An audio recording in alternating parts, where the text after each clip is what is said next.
Okay, so do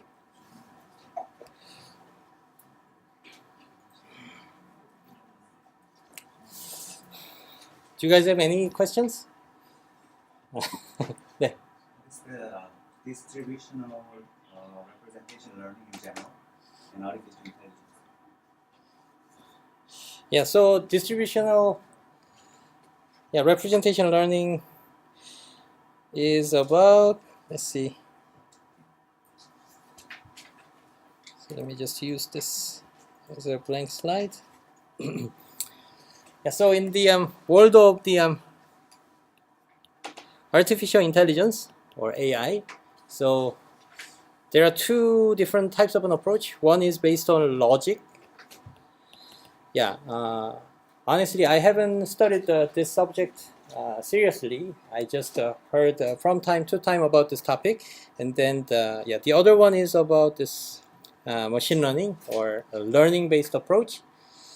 Yeah, and then in this logic world, in this artificial intelligence, yeah, we want to represent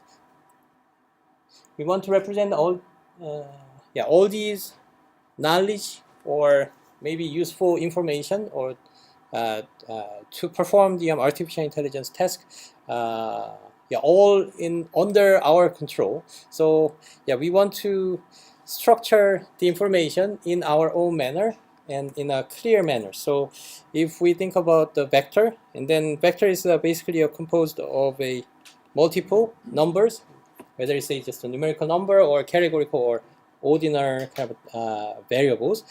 But usually in this distributional learning, I mean, basically the distributional representation learning is basically the opposite concept to this logic kind of based AI. And in this logic, the starting point is to assign a particular meaning on each dimension that we have in order to represent some data or some knowledge in an abstract kind of sense. So if we think of the cat, and then when understanding or thinking about this cat, we think of its properties, whether it has a tail. Okay, so this dimension is whether to have a tail or not. So in this case, the dimension will be 1, and then whether it has maybe it breeds with the egg. Okay, so it doesn't kind of breed as an egg. So in that case, it will be 0, right? So it can be this binary information, but also it can be other kind of numerical information. But in advance, I mean, in the very beginning, we start with the definition of each dimensions. Okay, in that sense, all the representation or the information is restricted to the scope of our definition. So in that sense, it is good in a sense that it will be really a clean representation, and if it reflects some expert's knowledge that that was designed by really some expert for this own task or something. And so in that case, we can utilize this expert's knowledge, and then we don't have much to learn, and also more importantly, we cannot learn outside of this scope that was initially defined. Okay, and then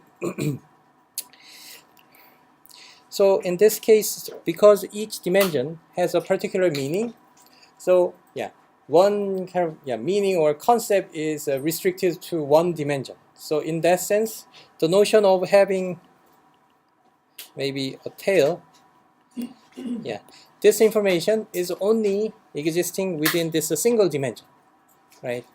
So but on the other hand, this distributional representation learning kind of stuffs, we do not restrict this. We do not restrict our model in this manner. So this kind of information can be represented or merged in across the multiple dimensions. Okay, so I'm not saying this is a good approach. I mean, better approach than this predefined kind of notion of the dimension type of an approach. But the main point is that we do not restrict the meaning of each dimension in advance, and then we let the machine learning or artificial intelligence model learn in their own manner about the meaningful or useful or important kind of meanings or features or informations for their own task. So in that case, those meaning that from our own or human's perspective can be kind of distributed across multiple dimensions. So this is my kind of shallow understanding and difference between these distributional representation versus kind of logic-based stuffs. Any other questions? Yeah. Any other questions?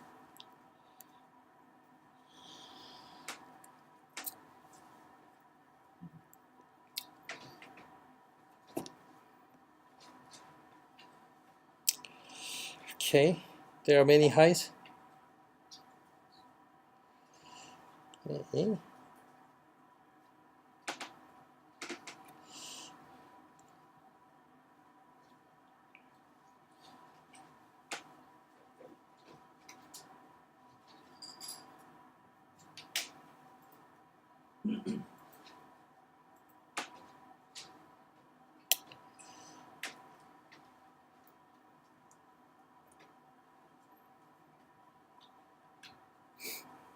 Okay, so the simple question first.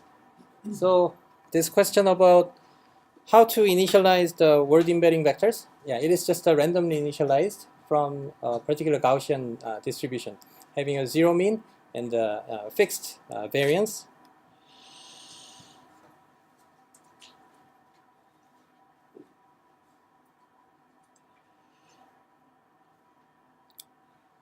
Okay, so if you guys are not sure about whether your answer is,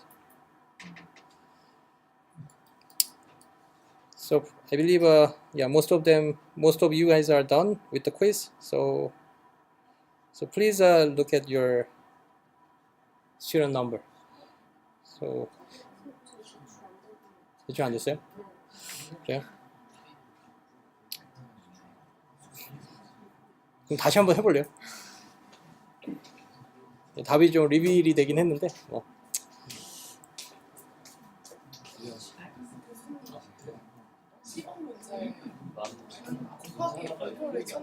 아, 네. 이거 막 해줄게요.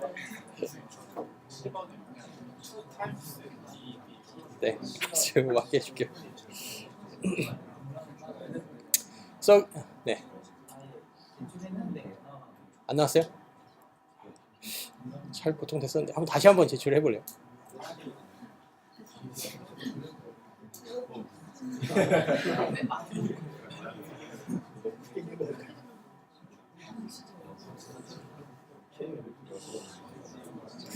한 거의 1년 반, 2년 썼는데 잘 안 되는 문제는 거의 없었는데 네. 답이 책 그래요? 희한하네.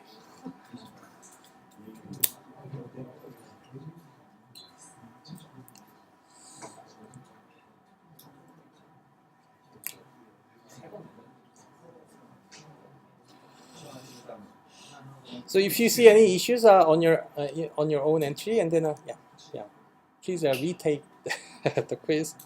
But I will not count the actual score because the answer is revealed already.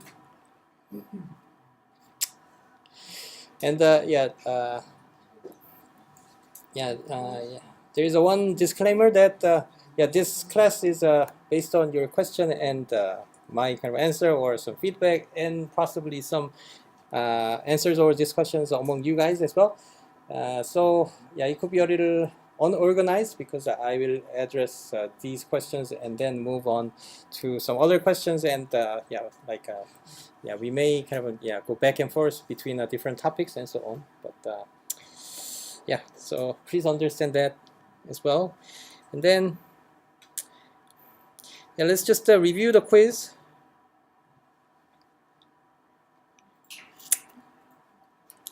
So in this case,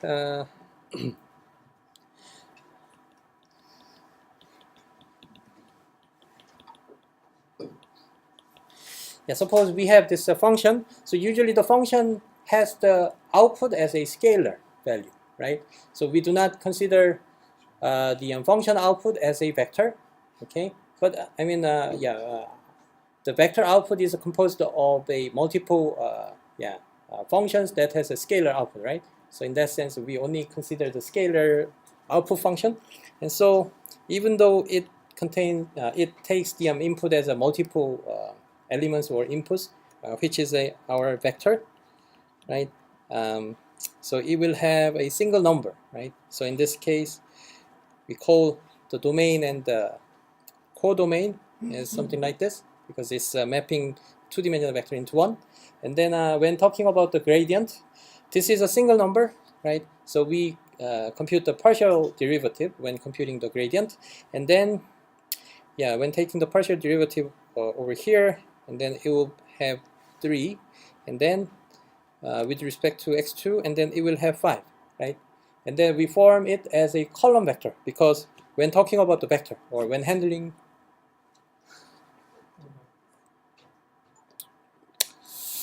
흔들려서.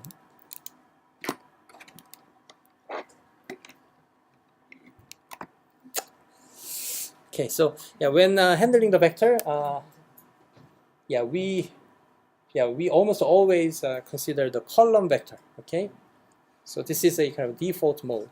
And then if we really want to have a we really want to use a row vector, and then we first define the column vector, and then use it's a transpose version. Okay, so something like U transpose, it means U is by default a column vector, and then its transpose version is a row vector, right?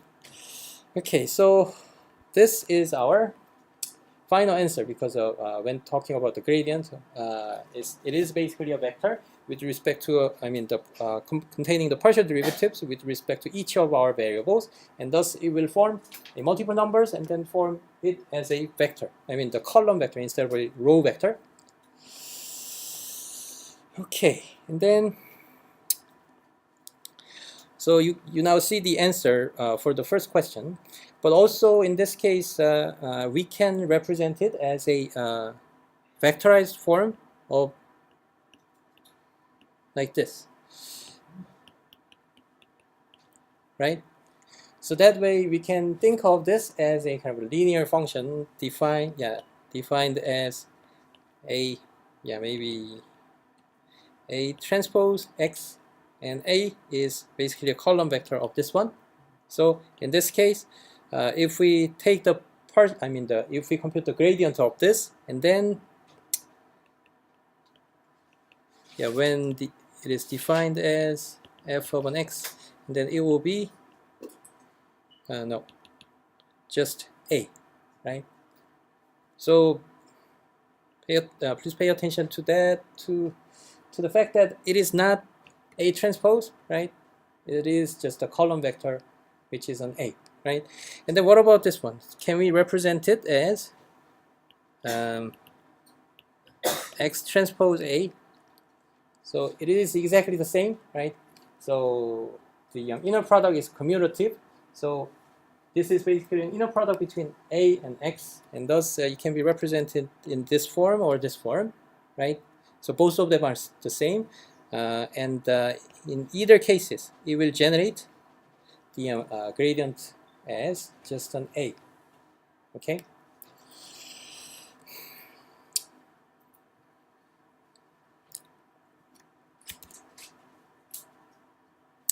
So since we are discussing or talking about this kind of a vector calculus, or this computing the derivatives with respect to a vector, so let's think about a little bit more complicated form. For example,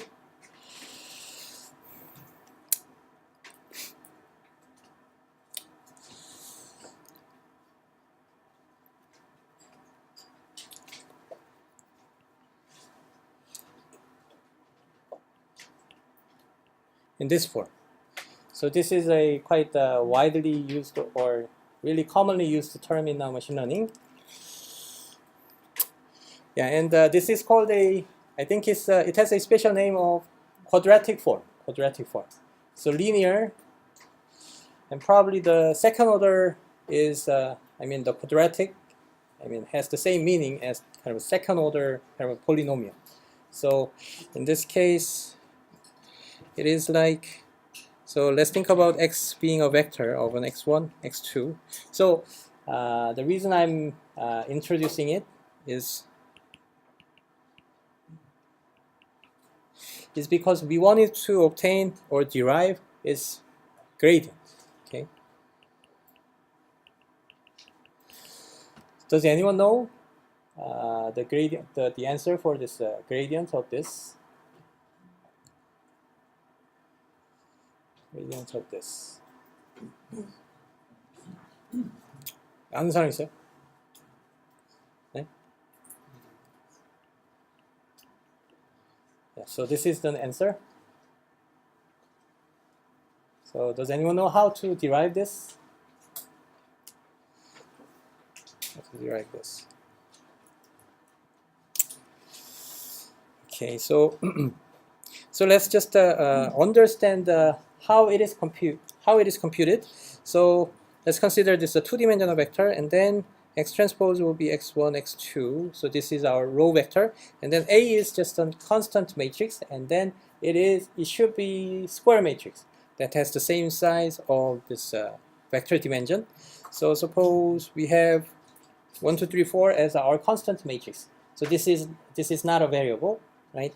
And then the x1, x2 is further multiplied as a column vector, and then yep. Let's just write it mechanically. So when computing this, and then x1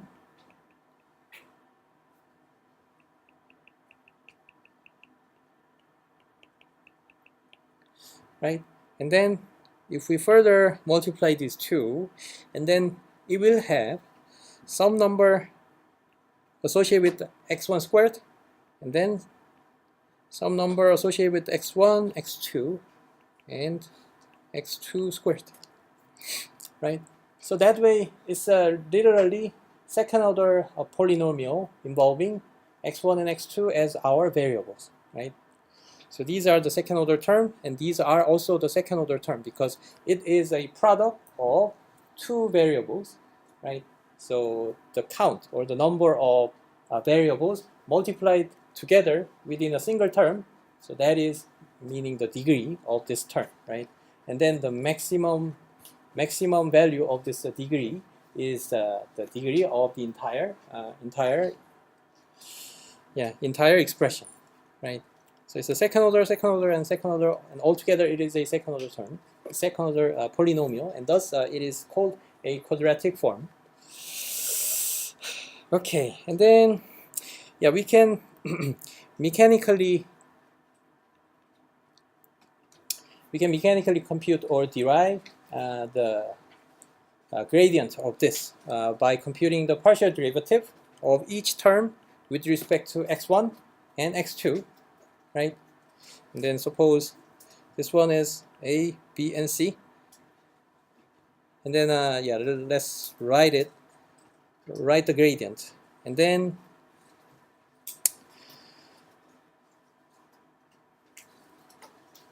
to ax1 is just a partial derivative of this one with respect to x1, and then what about this? It's a bx2 because we are considering this as our variable, right? And then x2 is not a variable, at least when computing the partial derivative with respect to x1. Okay, and then this one is just considered as a constant, right? And so this one is our partial derivative with respect to x1, and then partial derivative with respect to x2 will consider it as a just a constant value, so it will be completely ignored or discard or removed, and then this one is bx1 plus 2cx2,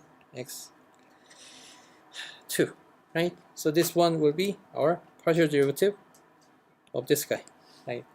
And then those a, b, and c's are computed from those numbers, right? Those numbers. And then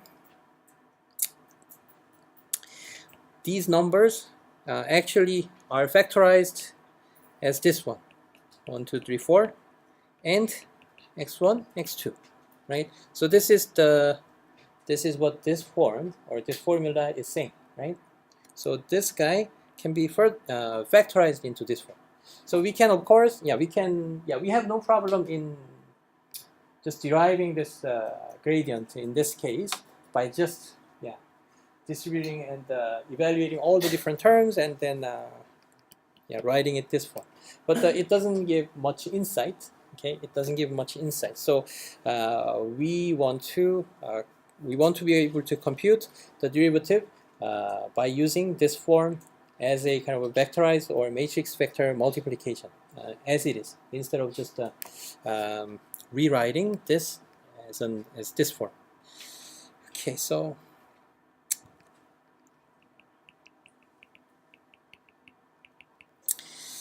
so in this case, so we are using, in order to derive this gradient, we are using really the simple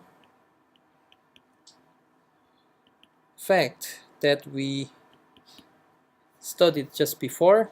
And in this case, dx dfx will be a, right? So we completely understand this, and then we want to utilize this in order to obtain the gradient of this guy, right? And then the main trick is just a chain rule. Okay, chain rule. So it's a chain rule.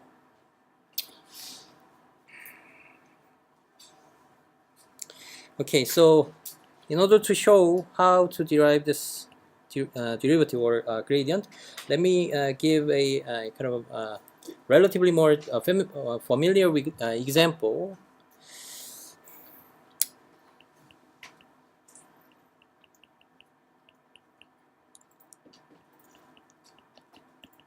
So suppose we are given this function, and then we want to compute the derivative with respect to x, because it has just a single variable x, right?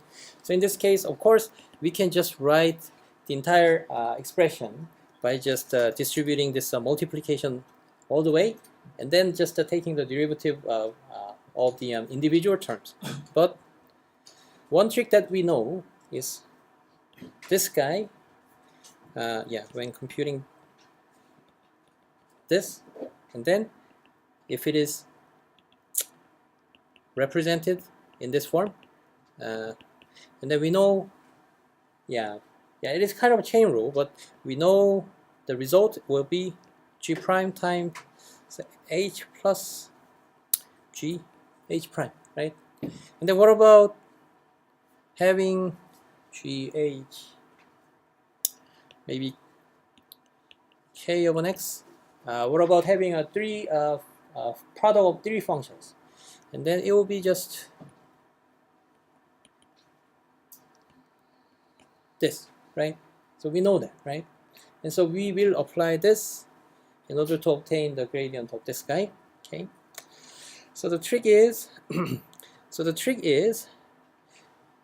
given this product of our function, we only treat one part as the one containing the variable, and then the rest of them we treat them as not containing any variable and just a constant, right? So even though all these functions have the variable x, right? But we at a time, and in the first place, we treat this as only a real function with respect to x, and then these, even though these contain the variable x, we just treat them as a constant, right? And then its derivative will be this, and then since we treat them as a constant, they are just multiplied together, right? And then we kind of circulate kind of this kind of operation by just moving on to another one that previously was treated as a kind of a constant term, right? Okay, so we will apply this kind of rule or trick in order to obtain the derivative or gradient of this guy. Okay, so it has these two variables, right? So in this case, it can be viewed as something like product of these three parts, right? And then let's look at this part first as having the variable, and then the rest of them as not having the variable at all, or the constant, right? And in this case, this will be our variable, and this will be our constant, right? So in that case, it is exactly having this form, right? And then in that case, we know its gradient will be a, right? And what is, yeah, so it will be corresponding to this part, right? And so yeah, it will be having this as a gradient, right? Just based on this formula, right? And then we move on to other part that also had a variable. So now this one doesn't have any variable, so we can just move on because it is really a constant. And then let's move on to this guy, and then in that case we have this as a variable, and then all the other parts are treated as a constant. So these parts are constant, right? And so it is actually the form of this guy, right? So a transpose x, and in that case the derivative or the gradient will be a, which is a transpose version of the left part. And so what was the left part? This guy, right? And then transpose will be giving a column vector, and thus we just add them, just like adding these in this gradient of this product of functions, and thus ax plus ax, because the transpose of this guy will be this, and thus 2 times ax. Okay, so if you look at the if you have no idea, or if you have difficulties in the vector calculus, or computing the gradient with respect to a vector,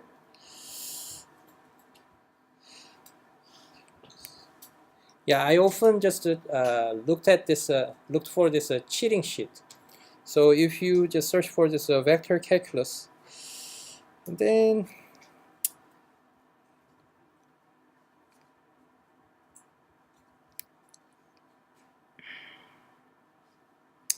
there are a bunch of PDF documents that shows all the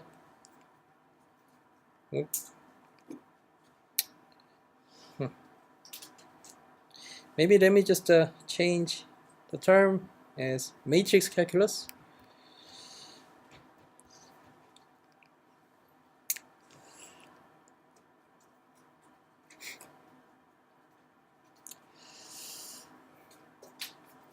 So I think it's the one that I often saw, and so it contains all these different different formulas when we need this vector calculus. Okay, so often I look at this cheat sheet, but I found that it doesn't really help when for your own research, because in order to apply or utilize this for your own research, you need to have really a deep understanding about how it works. So just applying the formula just as it is didn't seem to work properly. So at least in my case. So my conclusion was so most of the formula, at least especially in deep learning and machine learning, I always use this single formula and then extend it to other kind of complicated equations. And then as I saw the cheat sheet, I found my mistake here. So what was my mistake here?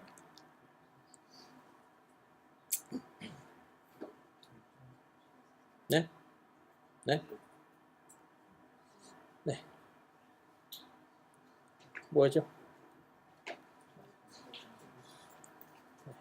네.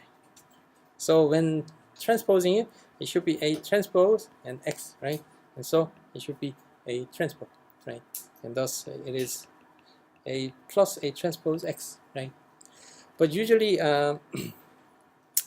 when when handling this form, in most of the cases in machine learning problems, this A is actually a symmetric positive definite matrix. So usually this matrix C A is represented as C transpose. So in that case, this matrix is actually a symmetric matrix, which means C transpose, or A equals A transpose, because the transpose of this guy is C transpose, right? We change the order and then apply transpose, and then we obtain this result. And thus, we usually handle this symmetric matrix in the form of this, in this quadratic form. Could you give me an example? Like in which machine domain Yeah, so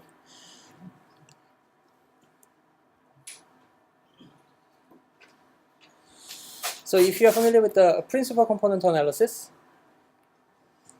so there are many ways to understand and explain how the principal component analysis works, and the meaning of, the meaning of the process. But we can formulate the principal component analysis of like this. So suppose we have these two-dimensional vector, and then I want to perform the linear dimension reduction, and then it is just a special case, but it can be just extended quite naturally with not much of a complication. But let's suppose we want to reduce the dimension of two-dimensional data into just one. Okay. So in that case, how can we represent the linear dimension reduction? We can just simply represent it as maybe C times X, which is, C is just a row dimensional vector, and X is a X1 and X2. Okay, maybe we can represent it as a C transpose X. Okay, so in this case, the first step when performing the PCA is to just centering on our data, right? And then suppose it is already a centered variable, which means so suppose we have 100-dimensional data. I mean the 100 data items of these two-dimensional vectors, like 1, 2, 2, 0, and 3, -1. And then we have like 100 data items represented in these two-dimensional vectors, and each of them are like transformed by using this transformation into one-dimensional, one-dimensional kind of, not a vector, but one-dimensional scalar value, right? But so this is a centered suppose this one is already a centered data. So let's just think about these three data items, and then the mean or average of these three numbers should be 0, right? So that is the meaning of the centering, right? So it will be, so let me just change it as this form. And so suppose these are the three data items that we have, which are already centered, right? And then let's think about so after transforming this linear transformation, let's think about their variance, because the PCA is trying to maximize the variance of our data, right? And then how can we represent the variance of this data? So we have the first data item transformed into one single scalar value, and see, so this is an x1, x2, no, this is an x1, x2, x3, which is representing the first, second, and the third data item. Okay, so we have like these three data items, represented in a one-dimensional vector or the scalar, and then how do we compute the variance?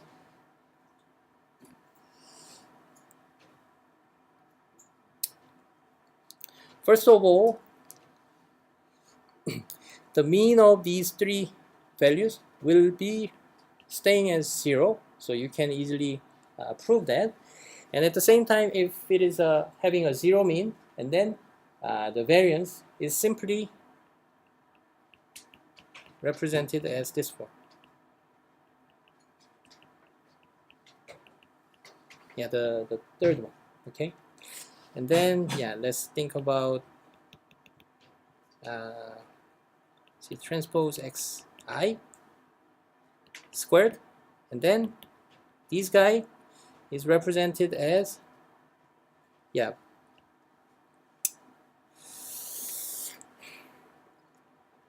so there is a really simple trick that we want, yeah, that we will use,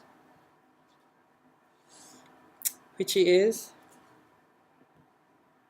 suppose we have a scalar value as 3, and then 3 transpose will be also the scale original value, because it's simply a scalar value, and so its transpose will be the same, right? And so C transpose x was the scalar value, and thus transpose will be the same, right?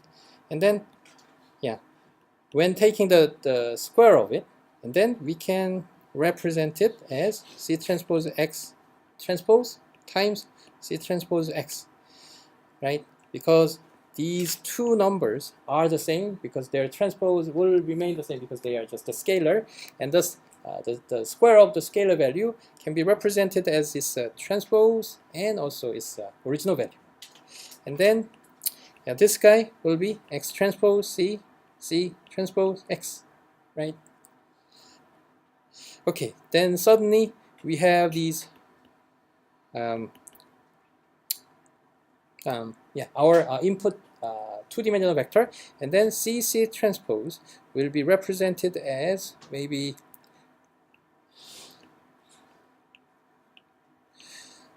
these matrix, and then x1, x2, right? And thus this part. So this part will be represented as maybe C transpose. Okay, so that way, so we want to, yeah, in the context of an PCA, we want to maximize its variance, and then with respect to this C, okay, which is our linear transformation coefficient, which is placed in this star kind of a position.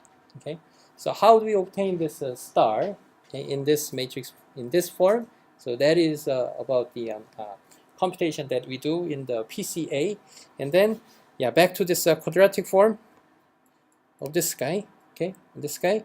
So when comparing it, so this is an x transpose and C transpose and x.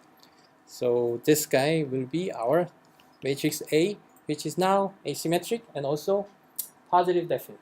Positive definite. And so positive definite means, yeah, so this scalar value will be always greater than or equal to 0. But yeah, let's just skip this explanation about it. But anyways, yeah, we see this kind of symmetric positive matrices in this quadratic form often in the machine learning case.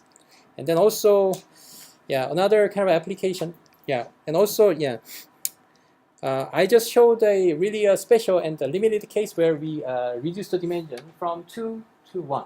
Okay, so this was just a scalar number, right? Scalar value. But what about just having x3 and then maybe y1 and y2, where we want to have a two-dimensional vector representation. So in that case, yeah, we still can think about the maximizing the variance, and then in that case, the maximization of the variance is, yeah, by just representing the variance as the sum of the variance of each dimension. Okay, so in that case, yeah, and let's see, yeah, okay, so in this case, x was a three-dimensional vector, x1, x2, x3, but our C will be 2 by 3 matrix, right? So that way our matrix got larger, unlike the previous case where we had C as just a row vector. I mean, C transpose was our row vector. But when, yeah, that was when we reduced the dimension into just one. But if we want to reduce the dimension into maybe more than one, like two, and then the C will be represented as a matrix.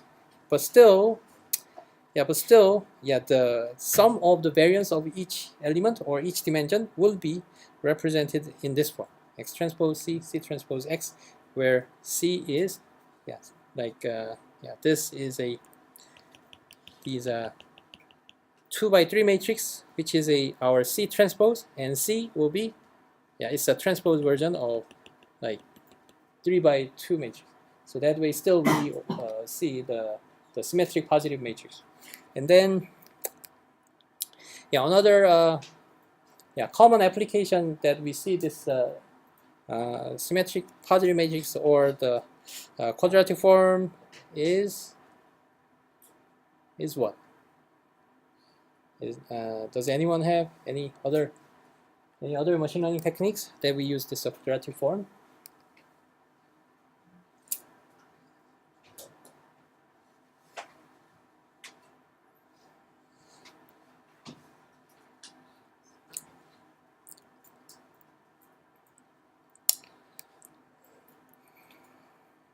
Yeah, in the kernel SVM, okay, in kernel SVM, it exactly has this quadratic form, okay.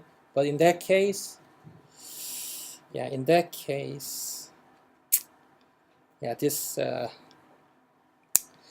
C part, or let's see, the transformation of reducing the dimension, okay, which is corresponding to our matrix C, okay, C transpose, and then again A will be C transpose, right? And this C, in the kernel SVM, C is a kind of a not dimension reduction, but it's actually a dimension kind of an expansion kind of a transformation. So when it comes to a Gaussian kernel or the polynomial kernel and so on, I'm not gonna go into the details about the SVM. And honestly, I don't have much knowledge about the SVM. In the SVM, you actually change your input variable or input vector into much higher dimension of vector space, which we call the kernel space, right? And thus, the kernel kind of transformation matrix is having a lot of rows,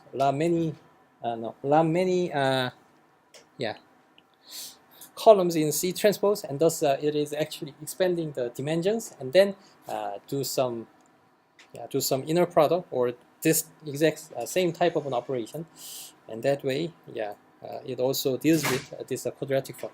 But anyways, that's a little bit far from our scope.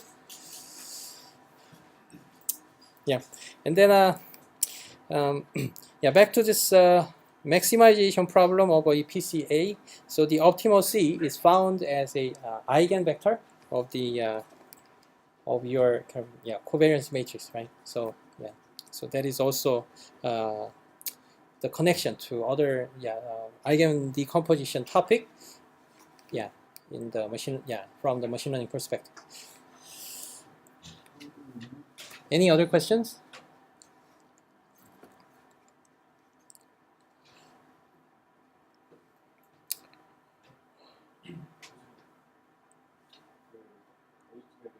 네.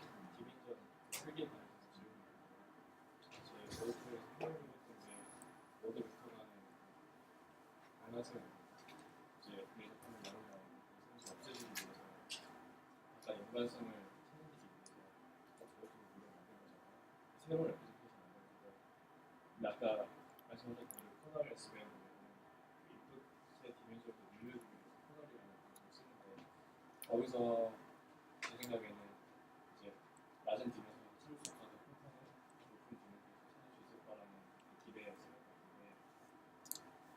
근데 이제 워드투벡에서는 오히려 그 D라는 거를 우리 사이즈보다 더 크게 나왔잖아요. 네. 근데 그 소소나 성질을 없앤 거가 후보부 디멘션을 작게 만들어야 하는 건 아니라고 생각하는데 이제 아까 그 S변 속도 모티베이션을 조금 약간 생각해보면 굳이 왜 디멘전을 만드는지. 네, 그게 일단 디멘전을 키운다, 이렇게 작게 만든다, 이렇게 좀 뭔가 오리지널 디멘전보다 이제 커졌다 작아졌다가 사실 문제라기보다는요. 어떻게 보면 이게 커널이라고 하는 요소는 아니면 뭐 아까 그런 쿼드라틱 폼이라고 하는 게 기본적으로는 다 이게 시밀러리티 메저를 어떻게 정의할 것인가의 그 문제랑 아주 직접적으로 연관이 돼 있어요. 그래서 이제 워드2백 같은 경우 여기서 뭐 올소원을 하다. 그러니까 그게 이제 내적을 하면 0이다. 그러니까 이너 프로덕트를 생각을 하면 이제 디스턴스가 0이 나오는 거죠. 그러니까 완전히 수직이니까 완전히 다를 수 있는 최대한 다르다라고 우리는 모든 주어진 단어들을 정의를 하고 시작을 하는 건데, 근데 이제 네. 그 이제 시밀러리티를 또 유클리디안 디스턴스적인 측면에서 생각을 해보면, 유클리디안 디스턴스 측면에서 생각을 해보면, okay, so initially if we use the one-hot vector like these three vectors, and then they are also orthogonal to each other, which means that they have a completely zero similarity in the notion, with respect to the inner product similarity. And at the same time, what about their Euclidean distances? So we have usually like a two, interchangeable kind of distance measure of cosine, the inner product similarity, and also Euclidean distance, right? So in this case, given these three words like dog, cat, maybe man or a woman, okay, and then if we assign these three vectors along this axis as a one-hot vector, and then their distances will all be the same, right? So from the inner product sense, we just think of the case where these every pair has no similarity, but from the Euclidean distance, we can view this as having all the equal similarities between every pair of words. Okay, so the notion of the word embedding, or assigning a new vector representation to each word in a new space. So personally, I don't think it is important to use like a larger dimensional space or smaller dimensional space than the original dimension. But the more important, part is how they are their similarity is redefined. Okay, so if the two, so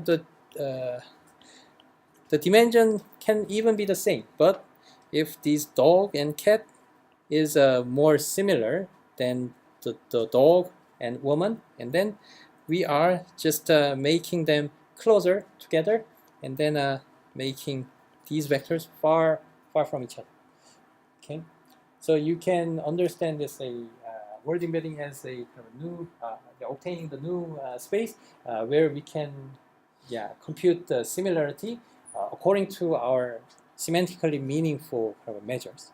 Okay, so that is the essentially what is done in the word embedding, and at the same time, kernel in the context of a kernel SVM can be understood in the exact same manner. So personally, I don't care too much about like expanding the dimension into an infinitely many dimensional space, like when using Gaussian kernel, and then the corresponding kernel space is having an infinitely many dimensional space. But more importantly, Gaussian kernel is defined in this form. So suppose we have like these two vectors, and then Gaussian kernel is defined in this form, and then this x1 and x2. So in this case, essentially this Gaussian kernel or this kernel function is a similarity function. So in that case, so if we view it as C transpose, and then it is like C transpose x2, and then C1 C transpose x1 transpose, right? So yeah, this is actually an inner product after we map x1 and x2 into a kernel space, right?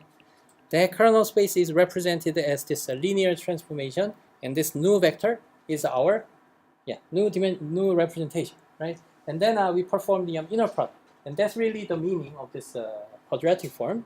But it's not really a quadratic form because it is actually a quadratic form. But the only difference is we use x1 and x2 as the two different vectors instead of using one single vector. Okay, so in that case, Gaussian kernel is defined in this form: x1 minus x2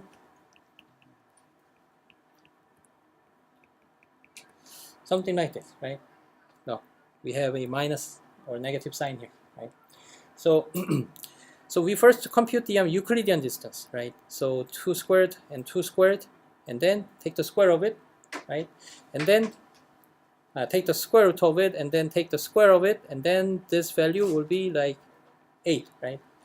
And so it is something like this function. So sigma squared and x squared, right? Because it's a distance squared value, squared distance value, and then it will be having a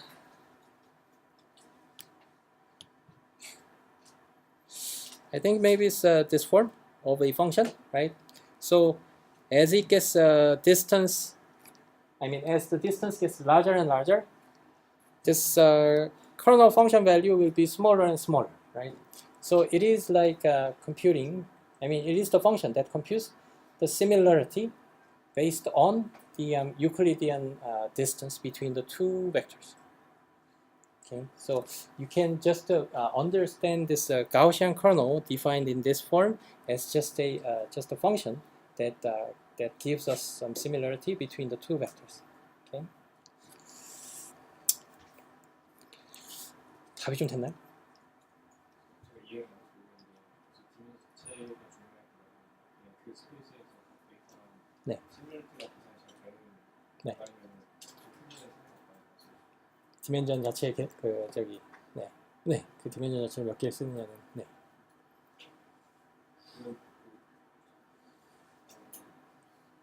가우시안 커널이라는 한 데이터랑 다른 데이터랑 모든 데이터랑 시뮬레이트해서 데이터를 계속 바꾸고 써서 좀 높이는 디멘전이라서 항상 잘 찾는다기보다는 시뮬레이트를 잘 풀었기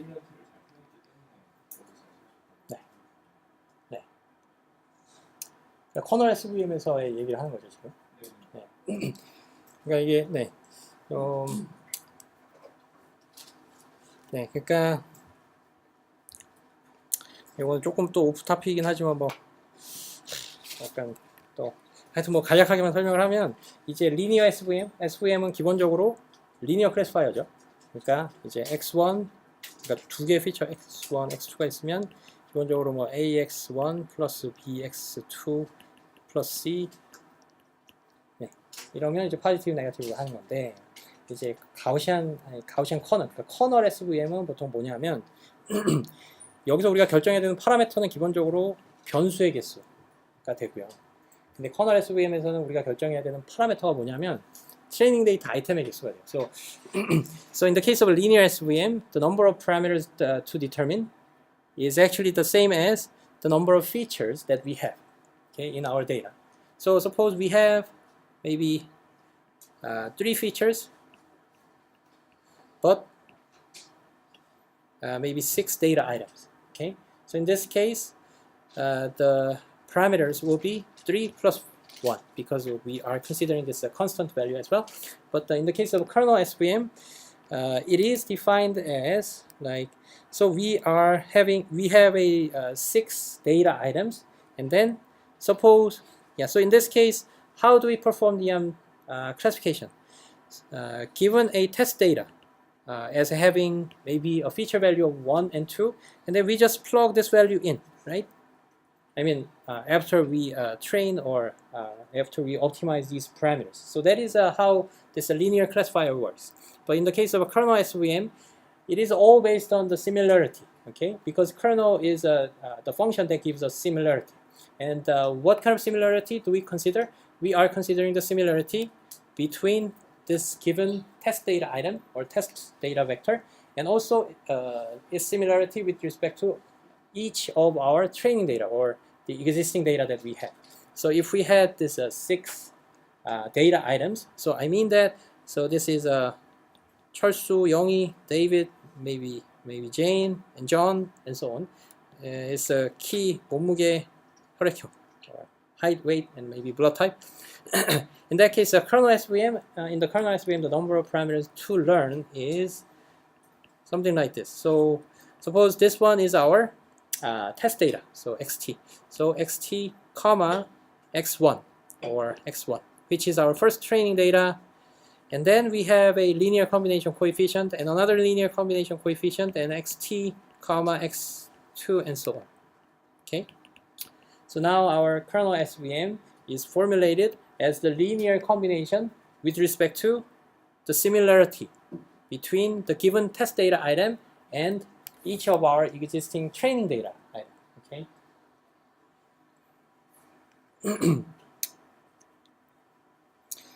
So yeah, so that way it is all based on the similarity, and this similarity-based kind of classification is actually able to perform the nonlinear classification. Okay, something like this kind of ring type data, like this. So we often say that in these data, so we have a bunch of data in the inner ring and a bunch of other data according to, corresponding to other cases as an outer ring. So we cannot have a linearly separable kind of a hyperplane or separating decision boundaries. But yeah, so if we just place the test data items around here, and then you are basically computing the similarity with respect to all these training data items, and then just a kind of compute the linear combination with respect to these optimized parameters. Okay, so that is it. Yeah.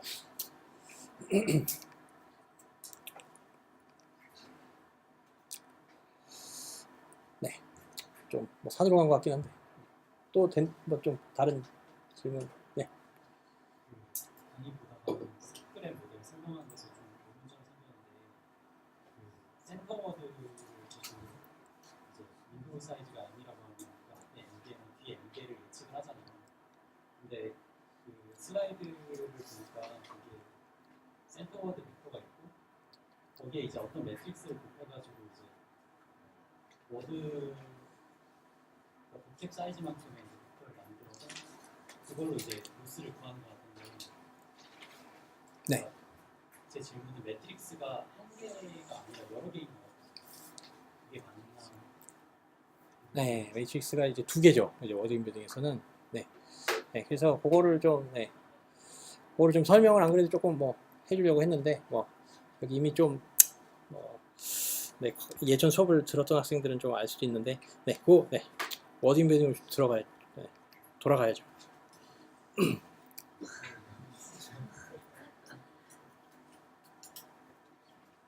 이게 세타가 여기 2. 네. So the reason for having 2 is that you can think of so we want to obtain the fixed dimensional vector representation for each word, but when running or when performing word2vec, you can think of having 2 versions of a vector representation for each word, okay, as a context word or center word, and also as a context word, okay. So the single word,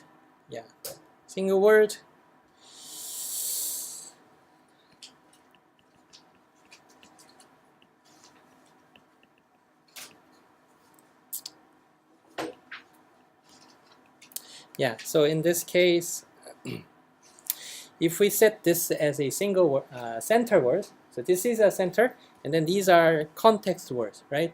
But at the same time, if we set this guy as a center, and then the same word mass is working as a context word, right? And so yeah, the same word can act as either center or the context or the nearby or neighborhood word. Okay, so we consider each word has a two versions of a vector representation when it is used as a center or the context word. So that's why we have two.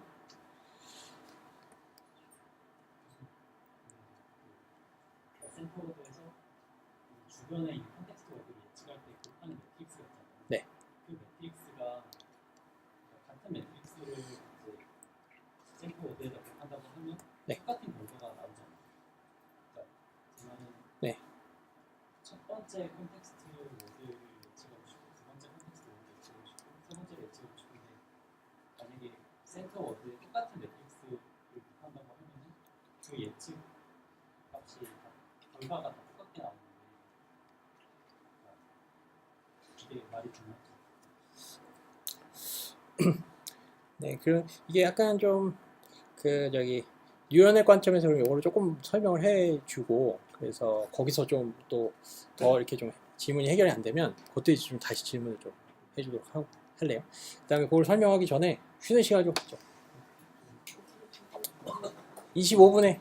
So yeah, we will resume and at 3:25.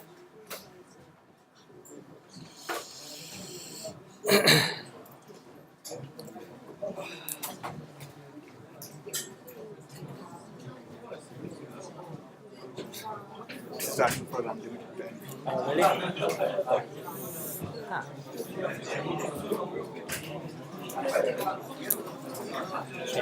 So I'll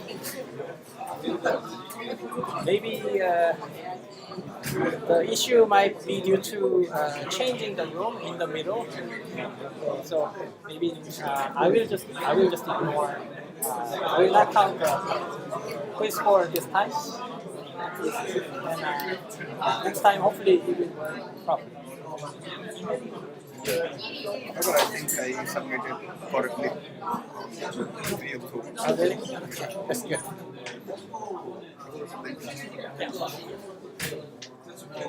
스티플 모델에서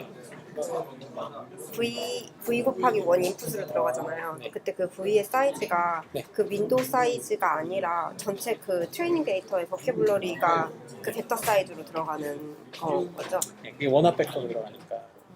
네. 그러면은 그 D 차원의 크기는 어떻게 근 하이퍼 파라미터인 거예요? D요? 네. 네. 그럼 우리가 정해요. 그냥 뭐 50, 100, 150, 200, 300. 뭐 이 중에 하나로 정해요. 보통 차원이 축소되는 방향으로 정하는 거죠. 그렇긴 해요. 네, 왜냐하면 보캐블러리가 차원 축소라는 개념이 이제 오리지널 차원이 뭐냐 측면이냐, 오리지널 차원은 보캐블러리 사이즈잖아요. 단지 이제 원합 벡터라는 굉장히 간단한 형태로 나타내져 있는 거죠. 그런 측면에서 보캐블러리 사이즈가 보통은 몇백보다 훨씬 크니까 이제 차원이 축소가 된다고 보는 게 맞아요. 네, 그 아까 그 컨셉 설명하셨던 게, 그러니까 제가 이야기로는 여기서 그 플립 강의에서는 아예 그 디스턴스의 개념이 아예 안 들어간 걸로 이해를 했거든요. 아, 맞나요? 네. 그게 맞는데 이제 그 디스턴스 이게 이런 거거든요. 매스, 그러니까 I study math라는 문장이 있고 I study science라는 문장이 있어요. 그러면 스터디가 들어가면 math라는 단어의 확률도 높아져야 됩니다. 그 다음에 또 동시에 이 같은 스터디라는 벡터가 들어가서 이제 그 사이언스라는 벡터도 또 높아져야 되잖아요. 그러다 보니까 이제 같은 입력이 들어가면 출력도 이제 같은 소프트맥스 벡터나 뭐 그게 나오는데 그 이제 거기서 이제 두 가지의 서로 다른 어떤 그 그러니까 주변 단어로서 두 가지 서로 다른 어떤 가능한 케이스가 있었다. 그러면 걔네들이 둘 다 확률을 높게 부여를 받으려면 걔네들이 이제 비슷한 벡터로 나타낼 수 근데 그 벡터의 크기와 방향이 비슷하게 가는 게 아니라 방향성의 측면에서만 비슷하게 가는 건가요? 물론 이너 프로덕트 개념. 그러니까 이게 어떻게 되냐면요. 이제 우리가 이제 시밀러리티를 여기서 딸 때 이제 다 이너 프로덕트로 따지잖아요. 그러니까 이너 프로덕트는 기본적으로 방향과 크기가 좀 다 고려가 되는 거예요. 그러니까 방향이 이제 비슷해도 하나는 굉장히 벡터가 짧고 하나는 굉장히 길면 이거는 이제 이너 프로덕트 값이 이제 크게 나와요. 시밀러리티가. 그래서 그렇게 큰 벡터를 이제 그러니까 길이가 크면 누구랑도 이제 좀 시밀러리티가 크다라고 볼 수가 있습니다. 그러면 그 단어가 가지는 의미가 뭐인 거예요? 그러니까 그 어떤 한 단어가 벡터로 표현됐을 때 크기가 엄청 크면은 그게 어떤 단어와 다 만나도 확률이 높게 나온다는 얘기는 그 단어가 가지는 그러면은 그 문맥상에서의 의미는 어떤 뭐 중심 단어가 된다든지 아니면 키워드가 된다든지 그런 건가요? 그러니까 이제 뭐 어떤 비동사나 이런 것들은 많은 문장에서 이제 주변 단어로 등장을 굉장히 자주 했잖아요. I'm a scientist, I'm a student, 뭐 I'm a teacher, 뭐 I'm a 뭐 어쩌고 이러면은 그 I am 다음에 나타나는 그 단어가 굉장히 다양한데 am이라고 하는 단어는 커먼하게 나타나야 되는 거잖아요. 그러니까 이제 여러 입력 단어가 들어와도 이 단어는 이제 시밀러리티를 크게 부여를 받아야 되는 거예요. 그러니까 어떤 다른 단어보다 이제 어떤 단어가 이제 다른 단어보다 기본적으로 더 좀 점수를 많이 받아야 되는 단어가 있는 거죠. 하나 더 궁금한 게 있는데 그러면은 이거를 이제 벡터로 표현을 했잖아요. 그러면 이거를 뭐 어떤 모델링에 넣어가지고 모델을 뽑을 때 그러면 리프레젠테이션이 두 개가 있잖아요. 컨텍스트 리프레젠테이션이 있고 센터 있으면 어떤 거를 쓰는? 두 개 중에 이제 그 센터워드 쪽으로의 거를 갖다 쓰는 게 대부분이고요. 이유가 딱히 있는 딱히 거예요? 없어요. 그 두 개 중에 구별은 딱히 안 돼요. 그러니까 그래서 두 개를 그냥 평균내서 쓰게 돼요. 근데 단순히 그냥 그 매트리스 앞에서 어떤 하나의 리프레젠테이션으로 안 나타나는 이유는 그냥 수학적으로 편리하니까 그냥 그렇게 두 개로 두는 건가요? 네, 그게 왜 수학적으로 편리한지 좀 간단하게 좀 이야기를 한번 해줄게요. 혹시 내가 질문 이야기 안 하면 다시 질문을 좀 해주세요. 아, 네, 알겠습니다. 간단하게 이야기해줄 수 있을까요? 저는 그 수업 CS 기사에 질문 먼저 하시면 네네. 그 아까 전에 그게 제 말이 뭐냐면 예를 들면 처음에 그 있잖아요. 그 원합 벡터 있잖아요. 원합 벡터 이게 어떤 매트릭스 곱해가지고 2디멘션짜리 만들잖아요. 네. 2디멘션짜리 만들고 여기다가 이게 이제 센터 워드에 대한 벡터인데 여기에다가 어떤 매트릭스를 곱해가지고 이제 우리가 다음 컨텍스트를 예측하잖아요. 네. 다다음 거 예측을. 네. 근데 이 매트릭스가 똑같다고 하면 네. 어느 매트릭스요? 이쪽과 이쪽과 이쪽. 이거 달라요. 그러니까 얘랑 얘가 다르죠. 네, 네, 달라요. 얘가 유일하냐요, 제 질문. 이게 예를 들어서 이게 유일하다고 하면 첫 번째 컨텍스트를 예측할 때 이걸 쓰고 두 번째 컨텍스트를 예측할 때 이걸 쓰고 하면 얘랑 곱한 건데 네. 결과가 똑같을 수밖에 없잖아요. 그러니까 이제 한 단어가 똑같은 단어가 들어가면 저 아웃풋은 똑같이 나올 수밖에 없고요. 그래서 이제 만약에 뭐 아까 얘기했던 뭔가 I study math라는 게 나오고 I study science가 나왔어요. 그럼 math도 높아야 되고 science도 높은 확률을 가져야 되잖아요. 네? 매스랑 사이언스가 그러니까 I study math라 그러면 그 study에서 I study math가 있고 science가 있다. 그러면 이걸 중심 단어로 하면 얘가 나왔을 때 얘도 나와야 되고 얘도 나와야 되잖아요. 그러니까 확률값이 얘가 나올 확률도 높아야 되고 얘가 나올 확률도 높아야 되고. 네, 그렇죠. 그러니까 이거를 둘 다 1로 만들 수는 없어요. 확률을 예를 들면 반땡을 해갖고 뭐 반반씩까지 사실 이거밖에 우리는 할 수가 없어요. 근데 이제 예를 들어 I study math, 네. very hard 이렇게 네. 예를 들어 study라는 단어로부터 얘 세 개를 예측을 해야 된단 말이에요. 네. 근데 이 워드 벡터에다가 매트릭스를 곱해서 얘를 찾고 또 똑같은 매트릭스를 곱해서 얘를 찾고 똑같은 매트릭스를 곱해서 얘를 찾는다면 이게 말이 안 된다. 이게 마찬가지로 이제 한 단어에서 나와야 되는 어떤 타겟값이 여기서는 이럴 때는 이 단어도 나와야 되고 저 단어도 나와야 되고 이게 다 높아지는 뜻이에요. 그러니까 이거를 동시에 다 만족을 할 수는 없어요. 그러니까 나온 모든 단어를 주변에 나온 모든 단어에 해당하는 확률을 100%로 다 이렇게 우리가 어사인을 애초에 할 수가 없는 문제이고. 그러면 그냥 그걸 다 고려해서 그냥 이 매트릭스를 최적화하는 네, 맞아요. 방향인 거죠. 그럼 결국은 매트릭스는 유일한 건데 그렇죠. 매트릭스 네, 유일한 게 맞아요. 이거는 해결이 됐고 그러면은 그러니까 컨텍스트 워드로서의 벡터를 사용을 하는 거잖아요. 이때는. 근데 그러면은 그 센터 워드랑 컨텍스트 워드의 그걸 계산할 때는 이게 다른 거죠. 여기서 여기로 가는 게 다른 거죠. 이 매트릭스가. 그러니까 이게 두 개가 있다는 거죠. 네, 이거랑 이거 두 개가 있고 입력 단어가 하나로 들어오면 여기서는 이제 어떤 컬럼을 하나를 뽑아내는 작업을 하고 그러니까 여기서 나오는 벡터는 똑같은 벡터가 나오고요. 그렇죠. 한 단어가 들어가면 일단 이게 뭐 여러 가지 옵티마이즈가 되면서 조금씩 변형이 되지만 결국은 나오는 벡터는 입력이 똑같으면 아웃풋도 똑같아요. 그러니까 센터일 때랑 컨텍스트일 때는 다른 거죠. 네, 컨텍스트일 때는 이쪽 거로 그러니까 그러니까 여기서 원앗에서 그 덴스한 벡터로 갈 때는 두 개의 매트릭스가 있는 거고 하나 있죠. 하나가 있는 거죠. 네, 센터 단어를 매핑을 센터 단어를 이제 덴스 벡터로 매핑을 해주는 매트릭스 하나가 있는 거예요. 그거는 그러면은 그게 컨텍스트로 쓰이든 센터로 쓰이든 컨텍스트는 이쪽에서 이제 아 그래서 이거랑 이거 두 개가 있다는 얘기예요. 아 이해했습니다. 네, 고맙습니다. 이해가 안 되는 게 센터가 처음에 아르키텍처가 이렇게 나온 두 가지 맞잖아요. 근데 그 두 개를 이제 프로버빌리티 예측할 때 가운데 있는 애들은 이걸 쓰고 옆에 있는 애들을 조금씩 이걸 쓰잖아요. 근데 그거를 어떤 기준으로 이제 정하는 거 가운데 정하는지 모르겠어가지고. 그러니까 그거를 무빙 윈도우를 이렇게 옮겨가면서 그러니까 여기서 얘가 센터일 때 얘를 센터로 하고 얘를 주변으로 해요. 네네네. 플러스 마이너스 2라고 한다. 그 다음에 이걸 옮겨요 하나.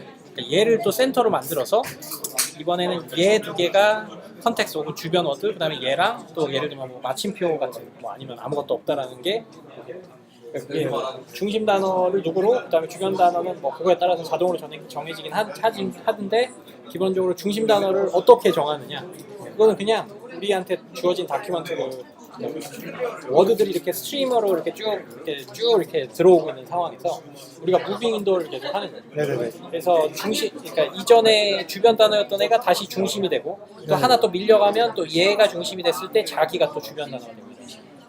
근데 그러면 이제 그걸 구한 다음에 여기다 곱해서 다시 또 주변 단어에서의 어떤 성분을 가지는지 구하는데 그 상황에서 이제 예측 모델을 판단할 때 그러니까 그 확률을 그렇게 구하는 게 왜 그렇게 구하는지, 약간 이 단어가 여기에 나올 확률을 사실 구하는 거잖아요.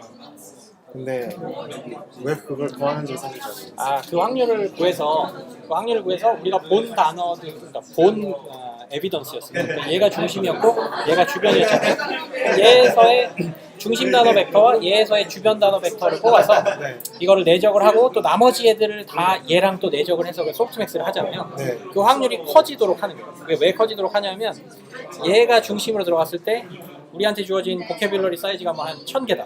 그러면 얘가 하나 들어가서 그 1000개의 벡터들을 하나하나마다 그 주변 단어로서 가지는 벡터들이 있고 걔네들과 이제 이너 프로덕트가 될 거고 소프트맥스가 되면 1000디멘셔널 프로비러티가 나오잖아요.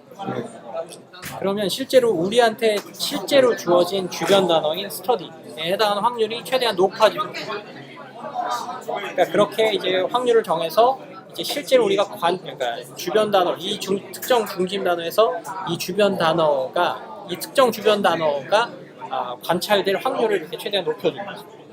그러면은 단어 사이 연관성을 근데 그려서 어떻게 구하는 건지. 그러니까 이게 매스를 하나를 중심으로 하면 네. 이 주변에 스터디가 나왔고 아이가 나왔고 베리도 나왔고 하도 나왔잖아요. 그러니까 얘랑의 어떤 특정한 벡터가 얘네들 간의 벡터들 내적을 했을 때는 최소한 다른 주변 단어들보다는 확률 값들이 더 높아야 돼요. 그러면 기본적으로는 얘가 얘랑 가까워지는 게 아니라 얘를 중심으로 공통의 중심을 가지고 얘네들이 가까워져요. 이 같은 중심을 가지는 이 같은 이렇게 같은 운명을 가지는, 그러니까 같은 중심 단어를 공유하는 이 주변 단어로서 애들이 서로 좀 가까워지는 거예요. 그래서 오른쪽 벡터 이 결과는 주변 단어로서 네. 가까워지는 거고, 그러다 보면 주변 단어가 그러면 어쨌든 다시 얘 네, 그러니까 약간 왔다 갔다를 좀 해줘요. 그러니까 얘네들이 가까워졌어요. 그러면은 얘가 또 중심으로 됐을 때 이 주변들이 또 있을 거잖아요. 얘가 중심으로 있을 때도 또 주변이 있을 거고. 그러면은 얘네 둘이 가까웠으니까 나머지 애들도 뭔가 좀 가까워져요. 그러니까 그런 식으로 좀 이렇게 좀 왔다리 갔다리 하면서 이렇게 좀 가까워지는 약간 이런 느낌.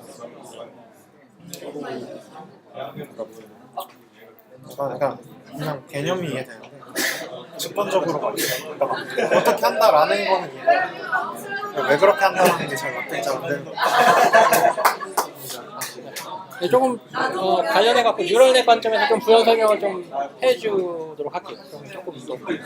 네.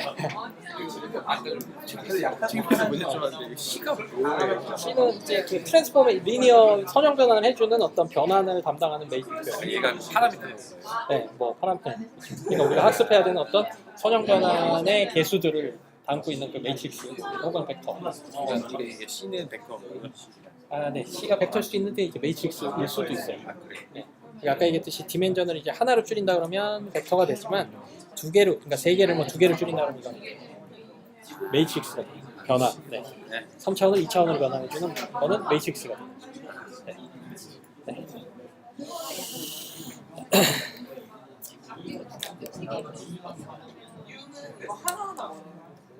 Okay, so let's start again, and I guess you guys have many kind of interesting questions, and then it is partly because the lecture didn't give a kind of intuitive or kind of overview from the perspective of a neural net. Okay, so I'm going to describe how word2vec works from the perspective of a neural net. Okay, so suppose we have these 5 nodes as an input node, which is our one hot vector in the vocabulary, and it means that we have a 5 different words in our vocabulary, and then our word embedding dimension. Yeah, let's suppose the reduced dimension is 3, and then we are just adding this fully connected layer from the 5-dimensional input to 3-dimensional output. Okay, and then now let's think about some kind of auto encoding kind of structure.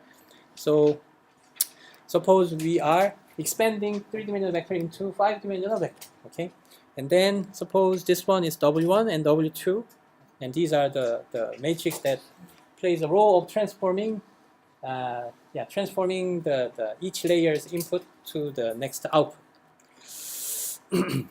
Okay, then so interestingly in this this is actually a word2vec kind of neural net architecture or the structure, and then one thing to note in this particular word2vec architecture is that this first hidden layer doesn't have any nonlinear unit. Okay, so usually after going through or passing through the linear layer or fully connected layer, we usually go through the particular nonlinear unit, but in this case we don't do the any nonlinear unit. Okay, and then so it's a little bit of a linear algebra, but it should be doable. So W1, let's just think about its size as a 3 by 5. 1, 2, 3, 4. And then this input vector is 5-dimensional vector, which is our one hot vector, right? And so what we want to do is I study mass, and then suppose the window size is 1, and currently our center word is a study, and then the context word is I and mass.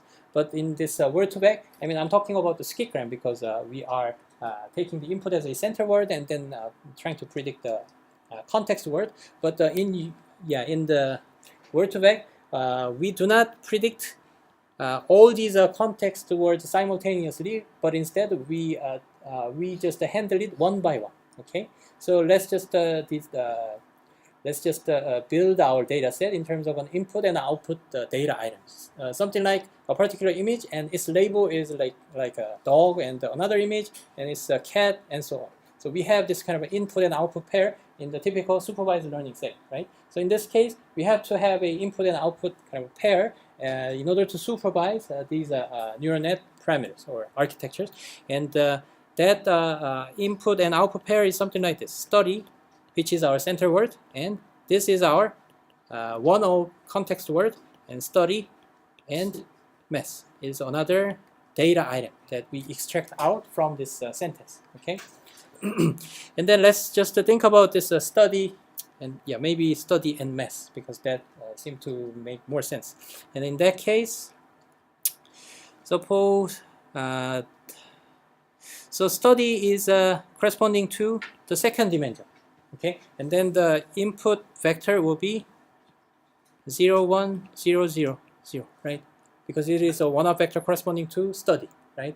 And then this one will generate the 3-dimensional vector corresponding to this hidden layer representation, right? And then the yeah, when it comes to like this multiplication with the one-hot vector with a particular matrix, it is actually playing a role of selecting a particular row or column. Which one is right?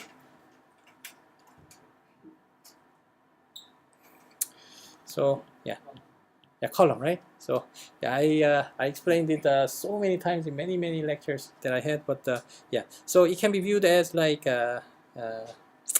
so we have the first column, and then the second column, and so on, and then these are the linear combination coefficients associated with this second column, and these are the linear combination coefficient associated with the first column, and then we can think of the linear combination of these 5 columns we have in this first matrix of W1, right? Okay, and then yeah, because our input vector is always a one-hot vector. It's not like an image that has a dense kind of values in terms of pixel values. It is always as a one-hot vector, and thus, yeah, when using this one-hot vector as a linear combination coefficient with this linear transformation matrix of W1, it is always picking up a particular column. Okay, so in this case, it is 1 here. It is the only one, and thus the result here it is this guy, which means yeah, we are picking up this column and using it as an output to this hidden layer, right? So here, depending on the position of the one-hot vector index, I mean the one-hot value index, we are picking up the corresponding column from W1. Okay, so that is actually, yeah, this matrix is actually a set of vectors when a particular word was used as a center word. Okay, center. So you can view this whole matrix as like a collection of all the, I mean, collection of the word vector as a center word for all the vector, all the words that we have. So again, we had a 5 word in our vocabulary, and thus we have a 5 columns, right? And thus they are all represented in 3-dimensional space, and 3 is the target dimension in our word embed. Okay. Okay. And then let's look at this guy, the next transformation in the second layer. So W2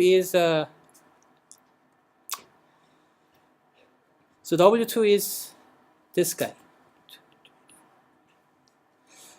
Now W2 is like a 5x3 matrix, okay?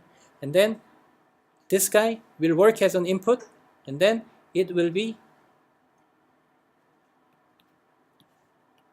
yeah, given as an input and multiplied from the right of this matrix, okay? And then let's think about the size of the result. I mean, it will of course generate these 5-dimensional vectors, right? 5-dimensional vector. So we will have these 5-dimensional vector, and then let's think about this first value. Okay, this first value, and this first value is basically an inner product between this vector and this vector, right? And then what about the second one? The second value is inner product of this same vector with the second row in W2, right? So in this matrix, in this resulting vector, yeah. So in overall, I mean this W2 is actually a collection of word vectors when a word is used as a context word. Okay, so there exists this kind of an interesting kind of matching relationship. So so this one was maybe UC. Okay, this one was it was a center word representation, vector representation, and these are all the possible words and their vector representations of as the context word or neighborhood words, and then the resulting vector will be the inner product values. So inner product values of the input center word vector, and then all the all the possible word vectors as a neighborhood vector or context vectors, right?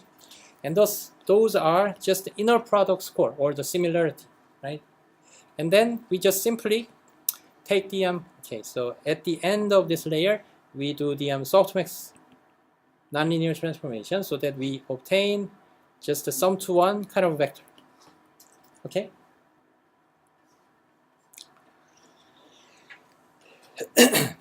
Okay, and then now let's think about, let's look at the objective function of the word2vec shown in this slide. Let's see.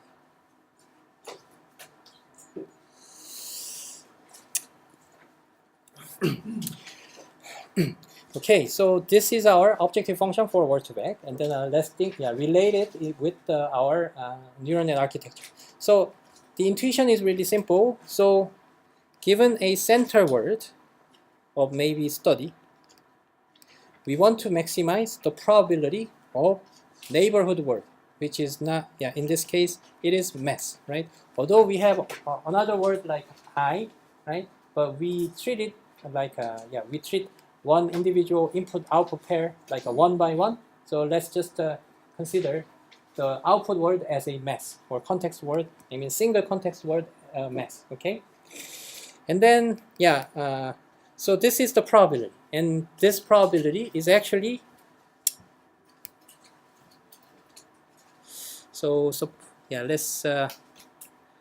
let's suppose the first word in our vocabulary is mass, okay? And then, what is the probability of observing mass given a study as a center word? Okay, so that probability is corresponding to this guy. Okay, so let me just give an example. So suppose our inner product vector was something like -3, 2, 1, 0, 5, maybe 4, maybe 2. So suppose we obtained these inner product vector as a result in this part, and then we take the go through the softmax layer, right? And then it will be like 0.01, and maybe it's like 7 and 2, 50, and minus 0.1, 0.1. So it all became positive or non-negative, and then we just normalize it so that the sum will be 1, right? So that is the process of the softmax, right? And then let's think about the probability. So 7 to 50, and so this word will have really a big probability, right? And suppose it is 85%, and then maybe 10%. Yeah, it's just a hypothetical number, and maybe it's 4%, and then maybe it's 0.9%, 0.1%. So suppose this is our final softmax vector, right? And then what is the probability of observing this mass given study? Okay, so we do this for the propagation on this neural net, and then pick up this probability, because this probability is the probability corresponding to the mass, right? So that probability will be this term, right? But we consider all the other context words, and also we do the kind of sliding window, and then move one by one and set a new center word, right? And thus all of the probabilities are multiplied, and then that can be viewed as a kind of a joint kind of likelihood, and then we want to maximize, right? We want to maximize, and so we want to maximize this value, but at the same time we have to consider this guy, right? Another example of having the same center word and another different context word, right? And suppose I was, for example, like this word, okay? So third word in our vocabulary. And then what is the probability of I given the center word as a study? It will be this guy, right? So 4% is the probability of observing I given the study. And all these probabilities are multiplied together, and altogether this likelihood should be maximized, right?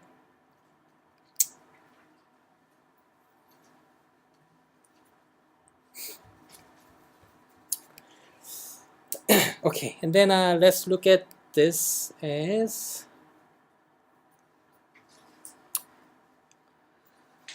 this representation or this expression. Yeah, maybe Chris Manning explained this completely from completely different perspective. So we have a vector representation as a center word and the vector representation as the neighborhood word or context word, right? And then given the center word, we consider it's a center word vector of study. And then what is this guy? This guy is a vector of word mass, but as a context word. So that's why we see V and U as a different notation, but that is actually an inner product. Okay, so we compute the inner product as our similarity between the center word and the context word. Okay, and what is this value? What is this value?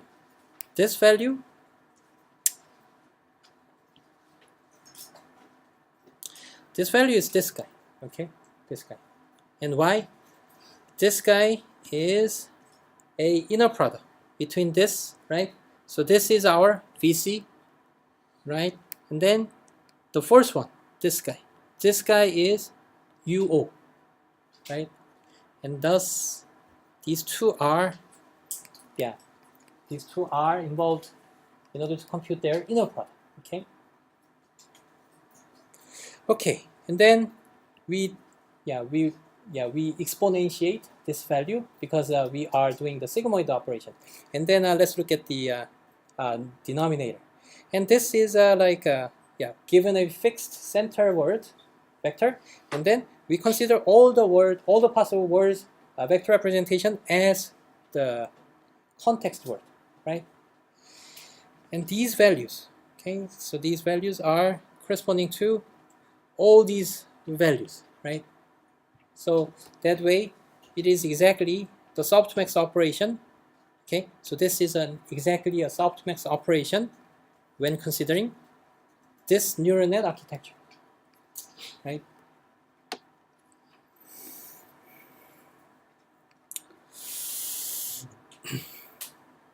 윈도우 사이즈 안에 아무것도 과 닫혀 있으면 첫 번째 단어 고요. 나도 이걸 구현을 내가 직접 뭐 돌리거나 이런 적이 많이 없어서 모르겠지만 뭐 마침표까지는 아마 뭐 그 마침표라는 단어로 할당해서 하는 걸로 알고 있고, 그 다음에 없으면 아마 안 만들 거예요. 네. 그러니까 so the question is, suppose this one is center word and our window size is plus minus 2, but we don't have any word here. But in this case, we just ignore this training example. So in this case, ideally, we will have a 4 training example by using the same input word and the 4 different words. But in this case, we only have 3.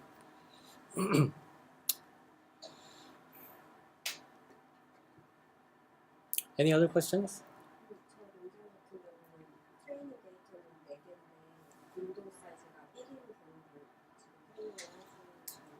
아, 요거요? 네, 맞아요. 네. 그러면 만약에 4개면은 저 보캐블러리 벡터 자체가 일단 4칸으로 이루어진 인풋으로 들어가요. 보캐뷸러리 사이즈. 그러니까 처음에 인풋 원합 벡터로 만든 다음에 인풋으로 들어가잖아요. 그럼 저 컬럼 벡터 사이즈 자체가 윈도우 사이즈가 아니라 아니에요. 네, 보캐뷸러리 사이즈. 트레이닝 벡터 그에 있는 보캐블러리 네. 전체 사이즈가 네, 모든 유니크한 단어들의 뭐. 네.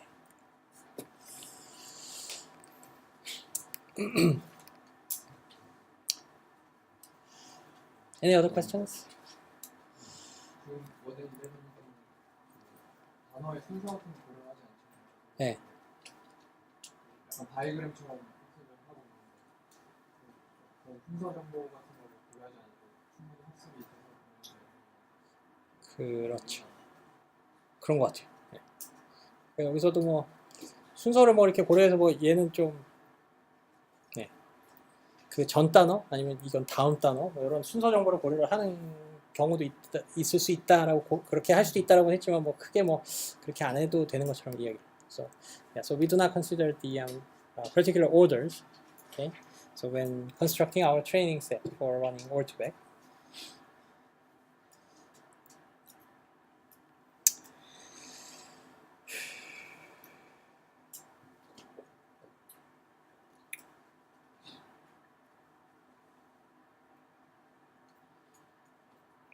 이거 뭐죠? 마이크로소프트 윈도우즈 10 프로?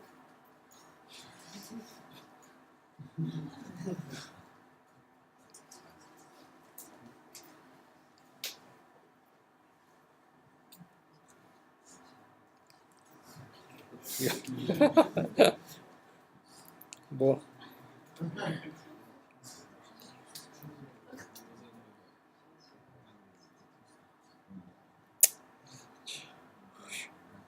이거네요. 쿼드라틱 폼 얘기는 약간 좀 너무 많이 해서 또 좀 워드2vec에 좀 집중하고자 좀. Is V the size of all vocabs in corpus? Yeah. So the former is right. Former is true. Okay.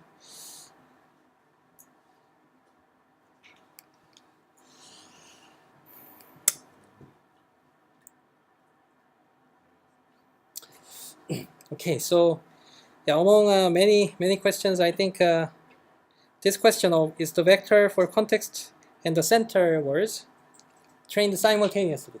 So I think it's kind of an important and interesting issue.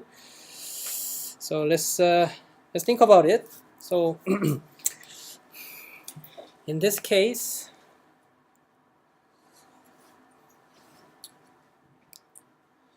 so we want to basically maximize this probability when given this particular training data, study and math, right? And then, yeah, one tricky part is that the softmax probability of 85% is actually dependent on other inner product similarity values.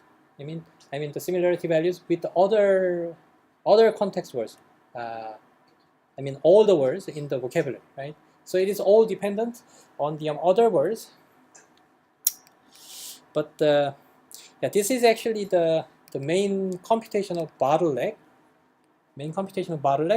For computing the word2vec, because if you imagine just creating these kind of training data items as a pair of two words, pair of two words, and then yeah, we can easily create so many pair of these two words from the maybe single paragraph, not very long, right? And so we can have so many data items like that. But every entry, when forwarding it to our neural net, and then we have to compute this guy. So this guy is really a bad guy that makes the word2vec really slows down. And the reason is because, okay, so we observed the study and math, but for the center word of a study, we have to compute this inner product with all the context words within all the words defined in our vocabulary. So if we have a vocabulary size as maybe 10,000, and then we have to perform 10,000 number of inner product here, right? Because we have to compute the softmax probability, right? So yeah, usually in these days, and also that is the main kind of algorithmic trick in the current implementation of a skitgram. Okay, in the skitgram we do not use the softmax, so we use a modified version of the objective function for word embedding. And so yeah, really by using the simple trick, and that simple trick is to use a sigmoid in order to obtain the probability instead of using softmax. So softmax is dependent on the other similarity values, but what if we just convert this as a probability by using a sigmoid function? I mean, all independently for each of these entries. So in this case, what will be the sigmoid value for this guy? So it will be something like 50 plus 1 and 50. So like 98%, right? So this probability is computed only based on this value by using the sigmoid function, right? So we actually compute the probability of observing a particular context word given a center word by using this sigmoid. So in that case, yeah, it is not dependent or we don't need to compute these inner product at all. Okay. So let's get back to this optimization of these parameters, and let's think about the gradient. Where is the gradient coming or created? And then in the case of softmax, the gradient vector is created all in our output nodes, right? All in our output nodes. And then, I mean, I'm talking about just the softmax or the original version of the word2vec. And then, what is trained? What is trained? These entire word vector kind of a matrix will be trained, right? And how is it trained? How is it trained? So what is the gradient of the softmax?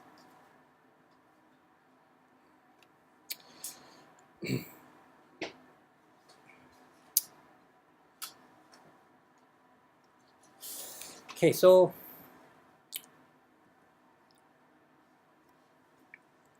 suppose your softmax probability is something like this, and then your ground truth is actually 0, 1, 0. And then what is the gradient here?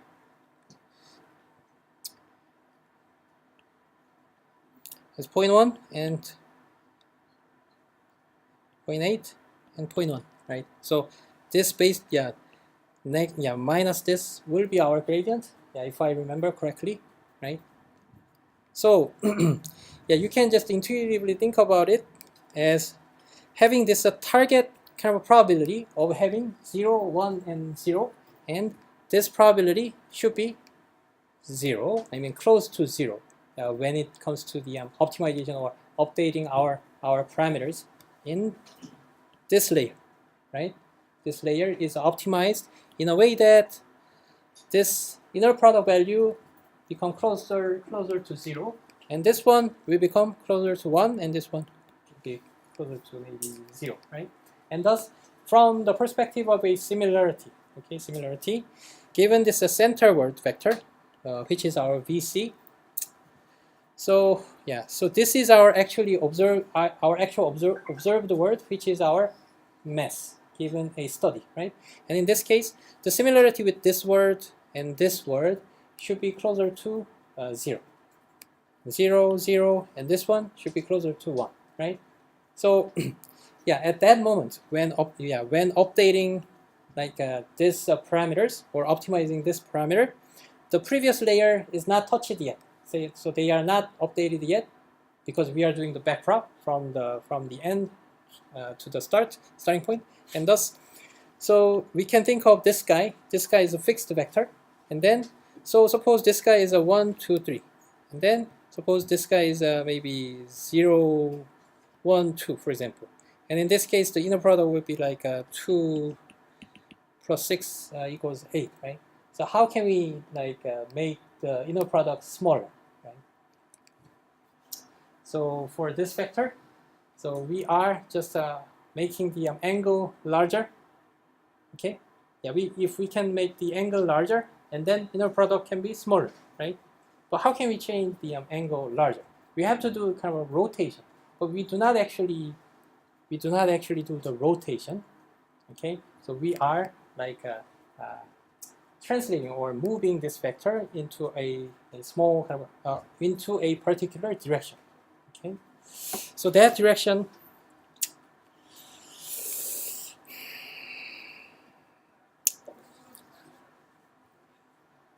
Okay, so let's go back to that derivation about the direction. I mean, which direction to apply in order to the gradient update. I mean, that is closely related to like all the handwritten derivation of the gradient derived in the lecture video. So I was gonna explain a little bit more about it, but anyways, back to this. So this entire matrix will be updated, but what about this part, W1? So suppose we obtain the delta values or gradient associated with these internal hidden representation, and then this guy is actually this guy, right? This guy, and so this guy is also updated as well. Okay, but all the other parts will not be updated at all. I mean, for this particular input-output pair. Okay, so it is just the same as all the other kind of NLP kind of tasks. I mean, deep learning-based NLP tasks. If we have this embedding matrix as the first layer, and then set it as a train over one, and then given the input word, and then it is actually playing a role of picking up a particular row, I mean particular column in our embedding matrix, and then that part will be the only part that is optimized for this particular training example. Okay. But anyways, so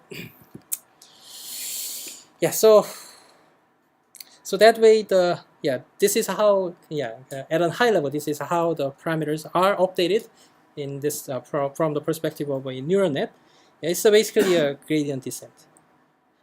And then that way this skip-gram model is of course I think it's a supervised learning, although our sentence doesn't have additional labels, but we set it in a form of a supervised model because we have an input and output pair. But in almost all neural nets, it's in the form of a supervised learning. I mean, even in the case of an autoencoder, we are giving an input and set the output as the same input, right? So in that case, so that way we create the gradient and then flow it through the backpropagation, right? So from that perspective, I think it's supervised learning.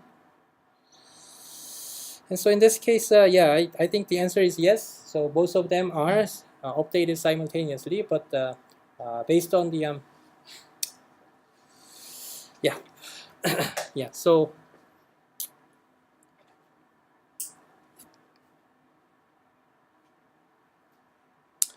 So in this case, wave matrix exists.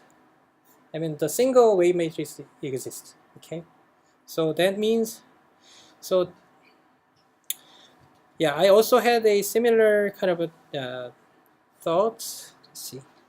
So in this case, so when having the study as a center word, so this is clearly the previous word, and this is a kind of a subsequent kind of word, right? So in that sense, we feel like treating them separately. But in conclusion, in word2vec, we just treat the exact same matrix for these all the context words, regardless of their relative position to the center word.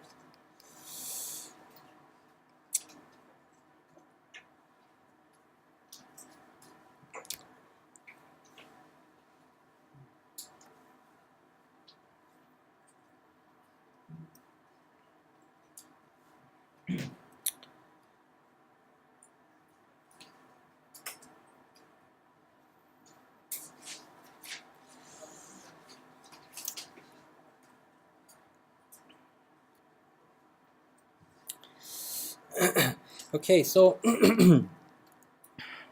so related to this question, 스킵그램 파라미터가 매우 많은데 이 수를 어떻게 줄이느냐?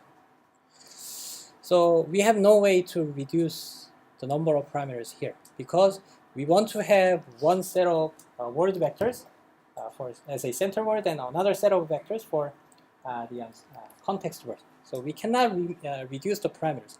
But a more important part is the actual training process.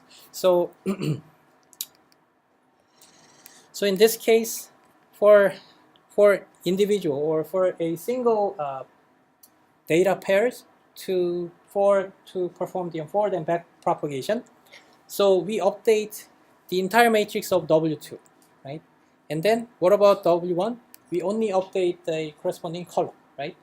And so that is actually the really important kind of a computational cost that we have to think about, right? So for one single data item, if we have to touch upon or update all the parameters that we have, and then it would be really, really computationally expensive, right? But if we only update some sub-part in our really large neural net, and then it may not be a big problem, right? So that is actually, quite commonly happening, when it comes to using a particular nonlinear unit in our neural net. So we have a sigmoid and sigmoid and maybe 10H and ReLU, for example. And in the case of a ReLU, right? In the case of ReLU, it is changing negative values completely as 0, right? So I'm not going to explain the details, but when doing the backpropagation, if it was activated as a 0 through the ReLU kind of nonlinear unit, and then it has the effect of stopping gradient flows towards this back end from this zero activated unit. Okay, so that way, ReLU has the effect of training some subpart that are only activated as a non-zero node in our neural nets for each training example. Okay, so but anyways, back to this word embedding.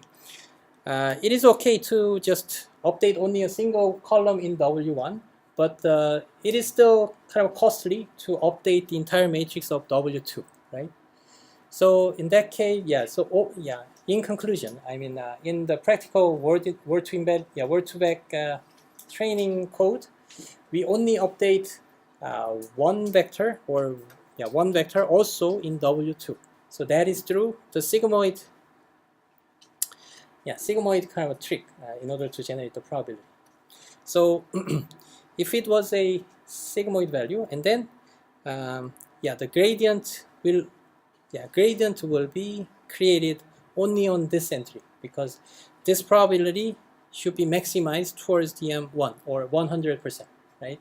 And this probability is, I mean, when computing this probability, it is not dependent on the other similarity values with the other context words, right? So in that case, the gradient is only created here in this particular node in our output, and then this guy is created from this vector, right? So from this context word vector matrix, only the observed word vector of this mess will be updated for this particular training data item. Okay, so this is how we practically reduce the training time, in order to handle one single data item. Okay.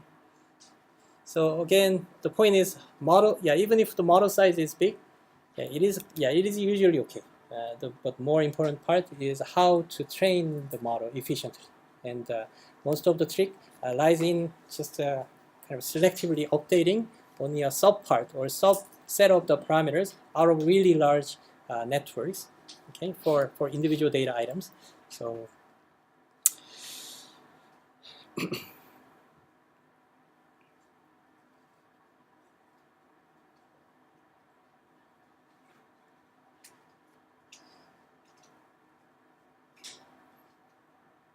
근데 시그널을 쓰게 되면 다른 모든 비교가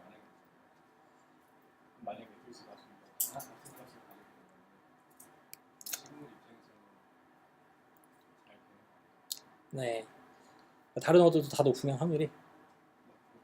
만약에 다 같은 값을 가지고 있는 그러니까 지금 요 벡터가 그러니까 웨이트가 원이 같으면 만약에 다 1, 웨이트가요? 어떤 웨이트요? W2? 아, 네. 근데 어쨌든 각그 모델에 대해서는 크게 나와요.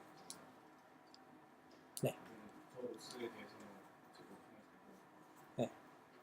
그렇죠. 그러니까 일단 뭐 이제 뭐 보통 같은 값으로 이니셜라이즈는 보통 하지 않잖아요. 그러니까 왜냐면 다 노드들마다 이제 좀 그레이디언트가 서로 다른 그레이디언트 값이 흘러서 각자 자기 나름대로의 운명을 따라서 이렇게 뭔가 학습이 되도록 뭔가 그런 식으로 해서 이제 같은 값으로 이제 이니셜라이즈는 하진 않는데, 여기서 이제 이슈는, so one possible issue here is, so what if our inner product or similarity vector here is shown as like maybe 5, 1, 2, 4, and minus 2. And in this case, even though we obtain 98% of the probability for this word mess, but relatively, this word, I'm not sure what this word is, but from the relative comparison, the first word will get a larger probability because we, right? So this is a kind of a weakness of using sigma, right? So yeah, in the word2vec, so we use a sigmoid still, but we use this skitgram with a negative sampling. So negative sampling is actually handling this issues a little bit. So our strategy in the negative sampling is as follows. So we only look at the probability for this actually observed context word, but among the all the remaining words or the among the rest of the words, we just randomly pick up maybe 2 or 3. Okay, 2 or 3. And then suppose we just randomly sampled and this and this and this, okay, out of many of other keywords in our vocabulary. And then we just minimize this probability. I mean, we also go through the sigmoid for each of these sampled one, and then we make the probability of them to be 0. Okay, just like giving the negative or negative label or 0 label in the binary classification when using the sigmoid. Okay, so that way we just randomly sample some of these like untouched keywords. 네. 워드 인베딩을 학습할 때 네.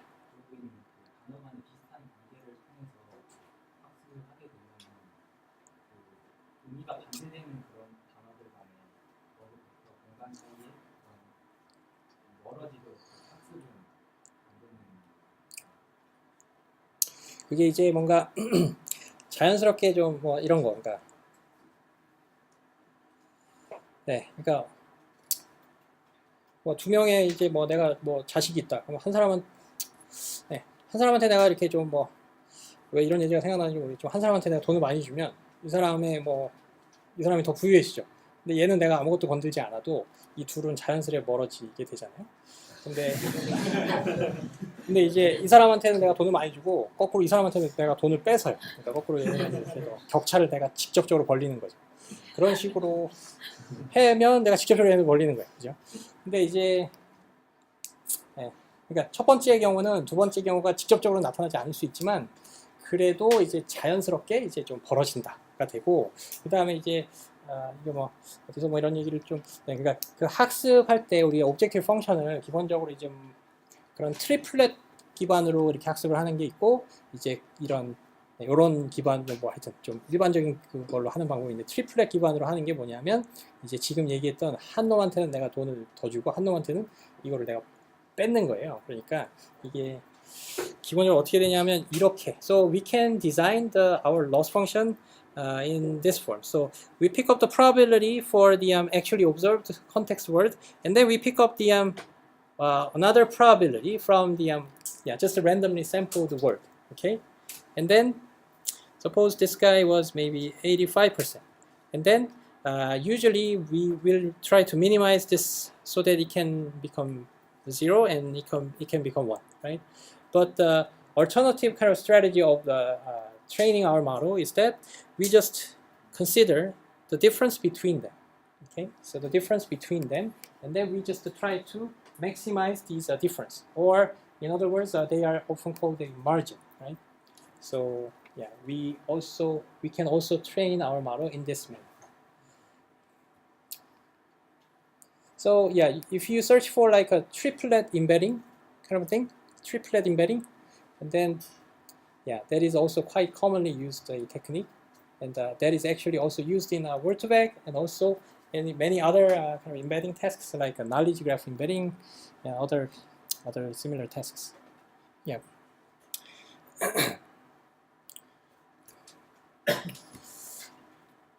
Any other questions? 여러 히든 레이어나 너미널 액티베이션 펑션 사용하지.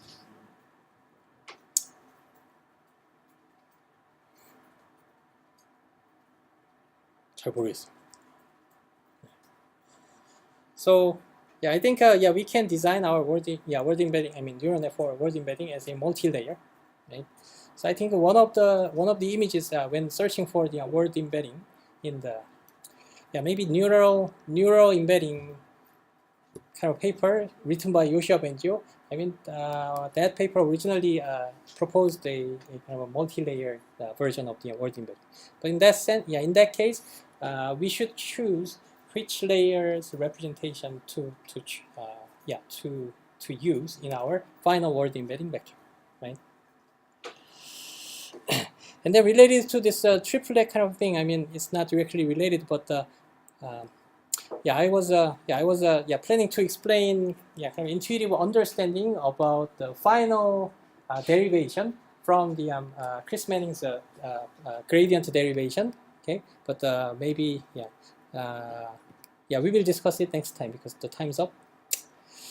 Okay, so I didn't expect to use my time fully, but anyways, so we will next time we will just watch another video, okay, and then keep discussing, and also we will have one release, hopefully basic homework about the softmax. Okay, so the new homework will be posted soon. Okay, thank you very much.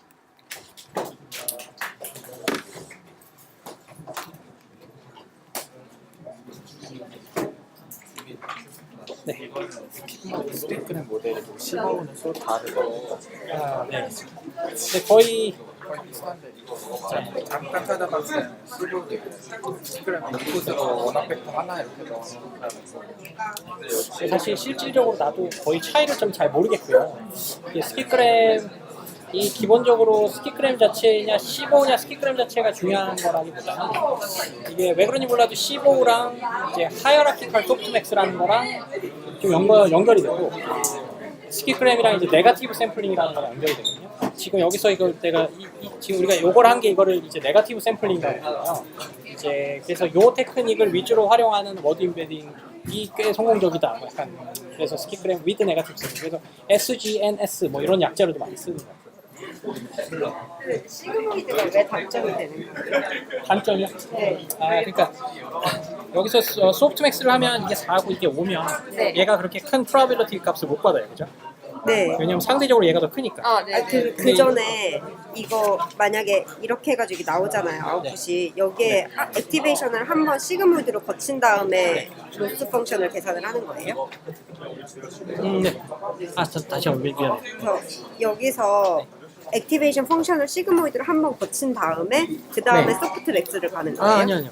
소프트맥스로 하는 게 정석인데 네. 그게 이제 모든 그 이너 프로덕트 이 벡터의 모든 값을 다 계산해야 되니까 시그모이드로 이렇게 바꿔치기를 하는 거예요. 이거를 대신에 시그모이드로 한다는 얘기인데 왜 단점이 되는 거예요? 단점이요? 네. 시그모이드로 하면 이제 그러니까 전체 이 상대적인 워드 여러 워드 중에 상대적으로 얘가 높은 확률을 가지기를 원하는 건데 네.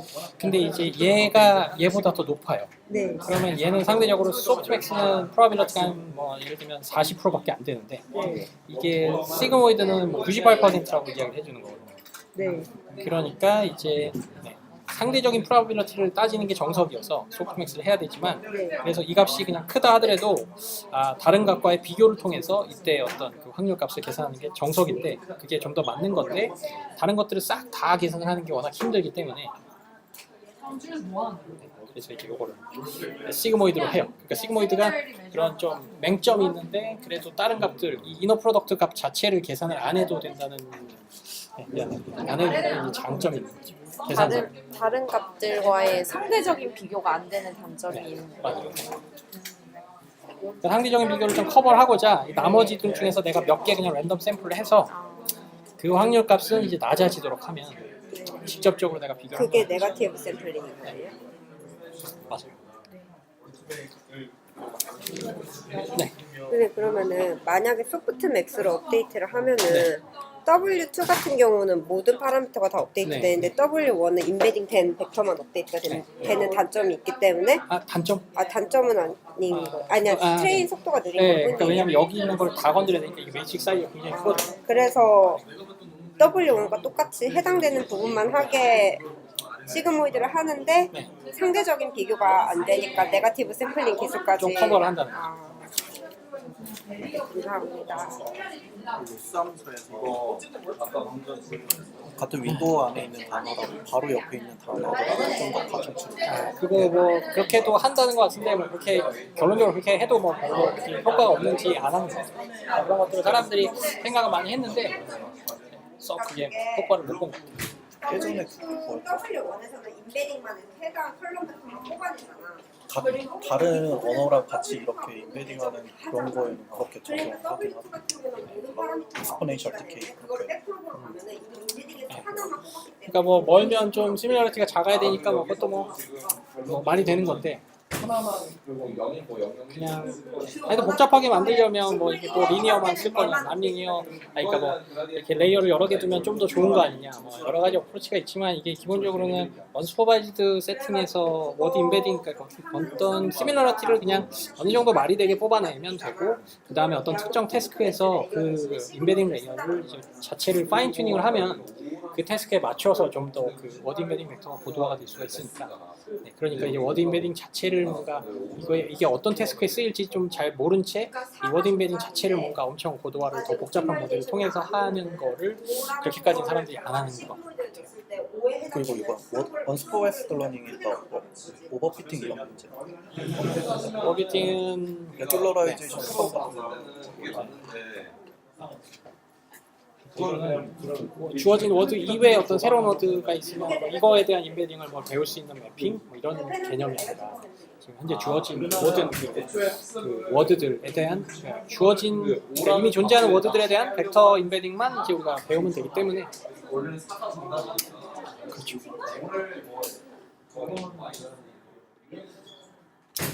네.